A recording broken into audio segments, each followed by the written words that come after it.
औज़ुबिल्लाहिमिनश्शैतानिर्रजीम बिस्मिल्लाहिर्रहमानिर्रहीम। अस्सलाम वालेकुम dear students, how are you dear students. आज जो मेरा क्लास है वो है class 8th subject science. Dear students, आज का डेट क्या है? 17 अप्रैल 2021। डियर स्टूडेंट्स, आज जो मेरा क्लास है आपके लिए, जो मैंने आपकी क्लास 8 सब्जेक्ट साइंस, उसमें जो मेरा टॉपिक है वो है consequences of deforestation. Dear students, यहाँ तक हमने पढ़ा डिफॉरेस्टेशन किसे कहते हैं। हमने पढ़ा डिफॉरेस्टेशन मीन्स क्लियरिंग और कटिंग ऑफ ट्रीज और forests and using that land for other purposes. या हमने ये भी पढ़ा उसमें जो लीडिंग काज है डिफॉरेस्टेशन का है वो है कि one of the leading cause of deforestation is agriculture and grazing. हम इस फॉरेस्ट लैंड को क्या करते हैं, बनाते हैं एग्रीकल्चरल लैंड या ग्रेजिंग के लिए हम इस्तेमाल करते हैं। तो इसके अलावा हमने ये भी पढ़ा कि डिफॉरेस्टेशन से क्या होता है। डिफॉरेस्टेशन से एक ग्लोबल लेवल पे क्या होता है, बहुत सारे इश्यूज खड़ा होते हैं, ठीक है ना। और भी हमने पढ़ा इसके अलावा जो हम डिफॉरेस्टेशन होती है, डिफॉरेस्टेशन से हमारे जो माहौल पे, हमारे जो एनवायरनमेंट पे और भी जो हमारी बायोडाइवर्सिटी है, हमारा जो इकोसिस्टम है, हमारा जो क्लाइमेट है, इस पे भी इसका नेगेटिव असर पड़ता है।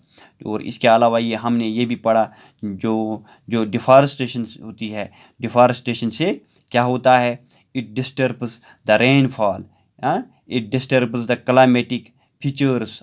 और क्या करता है, इससे क्या होता है बच्चों, ये भी हमने पढ़ा कि इससे हम क्या होता है नेगेटिव इसके जो बहुत सारे नेगेटिव इफेक्ट्स होते हैं हमारे क्लाइमेट पे, हमारी बायोडाइवर्सिटी पे, हमारे इकोसिस्टम पे, ठीक है ना। तो इसके अलावा आज हम पढ़ने जा रहे हैं इसी तरह कॉन्सिक्वेंसेस क्या है, इसके अलावा इसके और भी क्या कॉन्सिक्वेंसेस है किसके, डिफॉरेस्टेशन के। तो पहला पॉइंट है, हमने पढ़ा ये भी जब यासिर और बच्चों हमने ये भी पढ़ा जब यासिर और यहाँ आपकी किताब पे Yasir and Arif recalled the consequence of deforestation. They remembered that deforestation increased the temperature and pollution level on earth. तो क्या होता है बच्चों, पोल्यूशन लेवल जो होती है वो इंक्रीज होती है जब जिस जगह डिफॉरेस्टेशन होती है, वहाँ का जो एयर होता है वो ज़्यादा पोल्यूटेड होता है, ठीक है ना बच्चों। तो फॉरेस्ट्स का अहम रोल हमारी ज़िंदगी में क्या है, तो ये हमारे एयर को क्या करते हैं, साफ़ करते हैं, हमें प्योर एयर देते हैं। हमारे लिए जो इस एयर में जो कार्बन डाइऑक्साइड होता है ये वो ख़त्म करते हैं। तो ज़्यादा ये कार्बन डाइऑक्साइड खुद इस्तेमाल करते हैं, तो हमारे लिए ऑक्सीजन, प्योर ऑक्सीजन देते हैं। तो जिस जगह फॉरेस्ट्स का क्या डिफॉरेस्टेशन होती है वहाँ पर जो एयर होता है वो पोल्यूटेड एयर होता है, पोल्यूशन होता है ज़्यादा। और इसके अलावा हमने ये पॉइंट भी लिखा बच्चों कि deforestation decrease the temperature of and pollution level on the earth.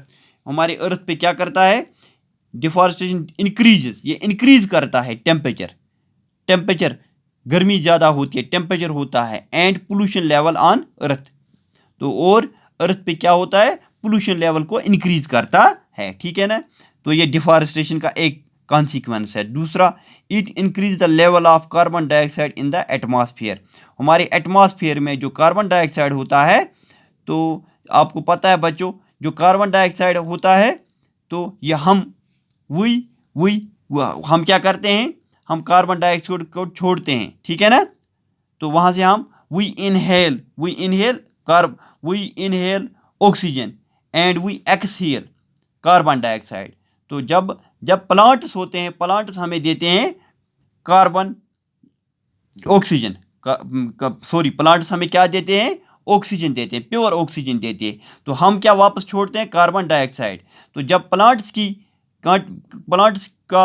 Plants खत्म हमारे माहौल में कम होते हैं, डिफॉरेस्टेशन होती है, तो ऑक्सीजन की लेवल क्या होती है, ऑटोमेटिकली इंक्रीज होती, कार्बन डाइऑक्साइड की लेवल ऑटोमेटिकली इंक्रीज होती है और ऑक्सीजन की लेवल कम होती है, ठीक है ना बच्चों।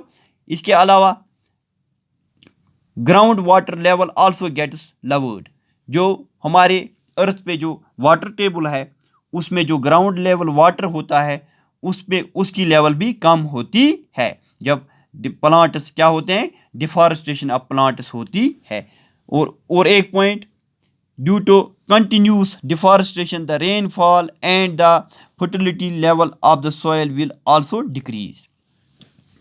सो डियर स्टूडेंट्स, एक और पॉइंट हमने इसमें ऐड किया कि ड्यू टू कंटिन्यू डिफॉरेस्टेशन, जब कंटिन्यू डिफॉरेस्टेशन होती है, जब हम इसकी तरफ तवज्जो नहीं देंगे, डिफॉरेस्टेशन को बचाएंगे नहीं, तो इससे क्या होता है, the rainfall and the fertility level, rainfall जो बारिश होती है, जो रेनिंग होती है, जो रेनफॉल होता है, एंड द जो देखो बच्चों, रेनफॉल भी हमारे लिए, हमारी ज़मीन के लिए, हमारे एग्रीकल्चर के लिए बहुत ज़रूरी है।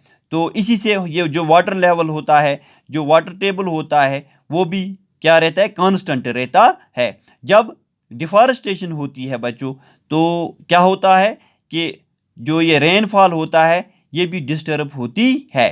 तो इससे क्या होती है, and the fertility level of soil will also decrease, और जो सॉइल की फर्टिलिटी होती है वो भी डिक्रीज होती है।